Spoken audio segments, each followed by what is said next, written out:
We're going to take a closer look at Teflon tonight. Yes, the household product that millions of people have in their homes. Teflon is now in hundreds of products, from pots and pans to stain-resistant clothing. And now there are questions about the safety of a key chemical used to make it. A slow-motion disaster. Dangerous chemicals. PFAS. PFAS. So-called forever chemicals. Forever chemicals in our drinking water.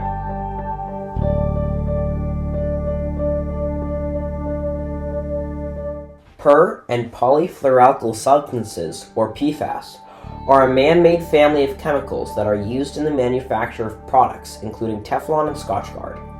Although the chemical companies manufacturing them, DuPont and 3M, knew that PFAS posed health risks, for 30 years they hid this from the EPA, failing their legal responsibility and violating basic human rights. In 1999, Robert Bilott launched the first lawsuit about the environmental effects of PFAS. The lawsuit and Bilott's continued work brought PFAS to worldwide attention, spurring ongoing scientific research, government investigations, and policy reforms aimed at limiting both PFAS and other hazardous chemicals. In the post-World War II boom, chemical companies like DuPont and 3M created product lines to place their products at the center of modern life. Household materials like nylon, saran wrap, Scotchgard, and Teflon became household necessities, fitting DuPont's motto, "Better things for better living through chemistry." Many of these products were made using a PFAS called perfluorooctanoic acid, or PFOA. In 1950, 3M, the PFOA supplier of DuPont, began conducting health studies on PFAS. They found it caused liver, kidney, and spleen enlargement, and the scientists labeled it as toxic. Workers would experience what they called the Teflon flu, where they would exhibit flu-like symptoms after working with Teflon.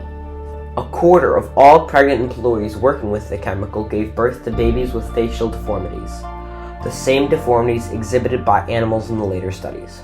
The pain that you feel when you know the truth and someone lies to you it's hard to equate, but you know it's something that just shakes you. So you feel betrayed from my mom's perspective, because this was a company that she'd given everything to. The Toxic Substances Control Act, or TSCA, placed the responsibility on companies to report if a new chemical could cause human or environmental health effects. However, PFOA was grandfathered, and DuPont 3M kept their studies secret. In 1998, Robert Bilott, a corporate defense attorney who usually defended companies like DuPont, was contacted by Wilbur Tennant, a farmer whose land bordered a DuPont dump in Parkersburg, West Virginia. Tennant had noticed that the creek that ran through his farm from the landfill was foaming, and soon his cows, along with the local wildlife, were dying one by one. In the end, Tennant lost 153 cows, his entire herd. The amount of PFOA found there was 10,000 times the EPA's current limit. The breakthrough in the case occurred when Bilott discovered DuPont internal documents discussing a chemical called C8, the company nickname for PFOA. Now that he knew the name of the chemical, he could request disclosure of all C8 documents from DuPont. Those documents revealed the toxicity of PFOA and DuPont's knowledge of it. DuPont settled with Tennant for an undisclosed amount in 2001. That was the first case where we really discovered that these chemicals even existed. A lot of this information had been known by the companies making and using these chemicals, but hadn't been disclosed to the rest of us, hadn't been disclosed to the public, to the scientific community, to regulators. And it was through that lawsuit that Mr. Tennant brought that information finally got out to the rest of the world. Winning the case wasn't enough for Bilott. He felt a responsibility to the people who were still being exposed to PFOA. In 2001, Bilott risked his position at his law firm and wrote a letter to the EPA informing them about the dangers of PFAS. When the EPA did not take action, Bilott filed a class action lawsuit against DuPont on behalf of the 70,000 affected residents of Parkersburg. Bilott incorporated into the $343 million settlement a large-scale independent health survey to investigate the impact of PFOA on residents. It became the largest health study on a chemical in history, involving over 69,000 participants. The results were clear.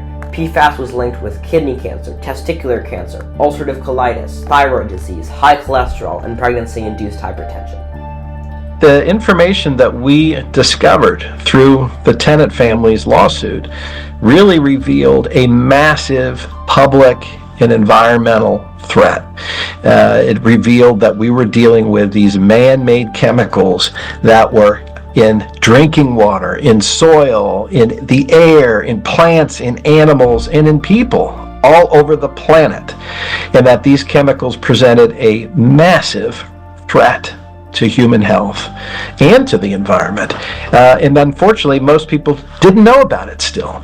So I think it was incredibly important that we did everything we could to make sure that that information got out to regulators, to lawmakers, to the media, to the public, to folks that could take the steps necessary to begin protecting people from these chemicals. So it really felt, we felt we had an obligation to make sure that that threat was addressed.